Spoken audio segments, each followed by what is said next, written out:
कदम आपल्या चॅनलवर तुमच्या सर्वांचं मनापासून स्वागत करत आहे।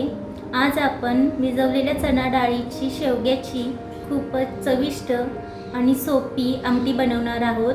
चला तर मग रेसिपीला सुरुवात करूया। चणा डाळ घालून शेवग्याची आमटी करण्यासाठी लागणारे साहित्य आहे पुढीलप्रमाणे: 2 चमचे घाटी मसाला, 1 चमचा लाल तिखा, 1 चमचा मोहरी, 1 चमचा जिरे, 1 चमचा हळद, 1 चमचा किचन किंग मसाला, शेंगदाण्याचे कूट 2 चमचे। शेंगदाण्याचे कूट मी आधीच करून ठेवले होते, ते कसे करायचे ते सुद्धा मी नंतर सांगेन। बारीक चिरलेली कोथिंबीर, कढीपत्त्याची 3 ते 4 पाने, बारीक चिरलेला 1 कांदा, बारीक चिरलेला 1 टोमॅटो, लसूण पाकळ्या 4-5, शेवगा, चवीनुसार मीठ आणि तेल। इथे मी 2 शेवग्याच्या शेंगा घेऊन त्याचे 2 ते 2.5 इंचावर तुकडे करून घेतले आहेत। तसेच तुकडे करताना मी अर्धवट त्याची साल काढून घेतली। चणा डाळ आपल्याला जेव्हा आमटी करायची असेल त्याच्या अगोदर 6 ते 7 तास भिजत घालायची। शेवग्याची आमटी कशी करायची ते पाहूया। सर्वात आधी गॅस ऑन करा, त्यावर एक भांडे ठेवा, ते तापल्यावर त्यात 2 मोठे चमचे तेल घाला। तेल चांगले तापल्यावर त्यामध्ये 1 चमचा मोहरी घाला। मोहरी तडतडल्यावर त्यामध्ये 1 चमचा जिरे घाला। त्यामध्ये ठेचलेला लसूण आणि कढीपत्त्याची 3 ते 4 पाने घालून स्लो गॅसवर 1 मिनिटभर परतून घ्या। त्यानंतर त्यामध्ये 1 बारीक चिरलेला कांदा घाला आणि थोडा ब्राऊन होईपर्यंत परतून घ्या।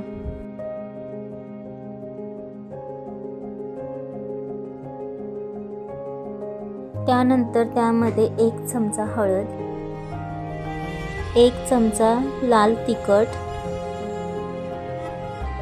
1 चमचा किचन किंग मसाला। हा मी एव्हरेस्टचा किचन किंग मसाला वापरते, तुमच्याकडे जो अवेलेबल असेल तो तुम्ही वापरू शकता। त्यानंतर 2 चमचे घाटी मसाला। घाटी मसाला आम्ही घरीच बनवतो, त्याची रेसिपी तुम्हाला हवी असेल तर कमेंट करून सांगा, मी ती सुद्धा तुमच्यासोबत शेअर करेन। सगळे मसाले घातल्यानंतर थोडा वेळ परतून घ्या। त्यानंतर त्यामध्ये 1 बारीक चिरलेला टोमॅटो घाला आणि परतून घ्या, थोडा मऊसर होईपर्यंत परतून घ्या।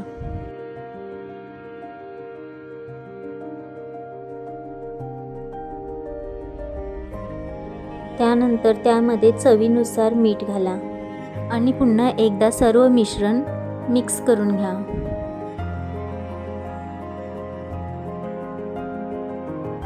त्यामध्ये तुकडे केलेल्या शेवग्याच्या शेंगा घाला आणि थोडा वेळ परतून घ्या।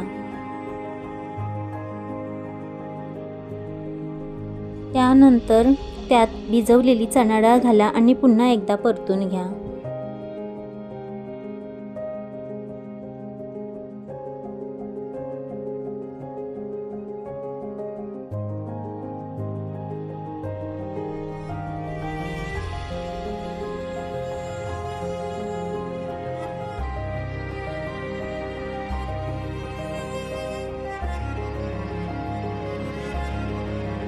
सर्व मिश्रण मिक्स झाल्यानंतर त्यामध्ये अर्धा लिटर पाणी घाला।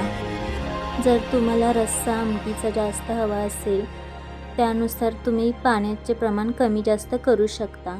कधी डाळ जास्त जुनी असते तेव्हा तिला शिजायला वेळ लागतो, कधी शेंगा जून असतात त्यावेळी सुद्धा वेळ जास्त लागतो, त्यावेळी पाण्याचे प्रमाण तुम्ही वाढवू शकता। पाणी घालून झाल्यानंतर आमटीला उकळी येईपर्यंत वाट पहा। आमटीला चांगली उकळी आल्यानंतर त्यामध्ये शेंगदाण्याचे कूट घाला। आता हे शेंगदाण्याचे कूट मी आधीच करून ठेवलेली आहे, कारण की मला रेग्युलर स्वयंपाकामध्ये लागते। शेंगदाण्याचे कूट मी अगोदर ते भाजून घेतलेले आहेत, त्यानंतर मग ते वाटून ठेवलेले आहेत। शेंगदाण्याचे कूट घातल्यानंतर 10 ते 15 मिनिटे मीडियम टू हाय गॅस करून शिजवून घ्या. प्रत्येकाची आमटी करण्याची पद्धत ही वेगवेगळी असते. मी सुद्धा वेगवेगळ्या डाळी घालून बनवली, पण मला सर्वात जास्त चणा डाळ घालून केलेली आमटी आवडती, म्हणून ही रेसिपी मी तुमच्यासोबत शेअर करत आहे. 10 मिनिटे डाळ शिजून झाल्यानंतर त्यामध्ये बारीक चिरलेली कोथिंबीर घाला. पुन्हा एकदा 2-3 मिनिटे शिजवून घ्या. त्यानंतर एकदा डाळ नीट शिजली का ते चेक करा. डाळ चांगली शिजली आहे. ही शेवग्याची आमटी तुम्ही पाहुणे येणार असतील तेव्हाही त्यांच्यासाठी करू शकता. तुम्ही या आमटीसोबत भात, भाकरी, चपाती सर्व खाऊ शकता. भिजवलेली चणा डाळ घालून शेवग्याची आमटी एकदा नक्की करून पहा आणि कशी झाली ते मला नक्की कमेंट करून सांगा. तुम्हाला जर माझी रेसिपी आवडली असेल तर धनश्री कदम या चॅनलला सबस्क्राईब करा. मजेत रहा, खात रहा.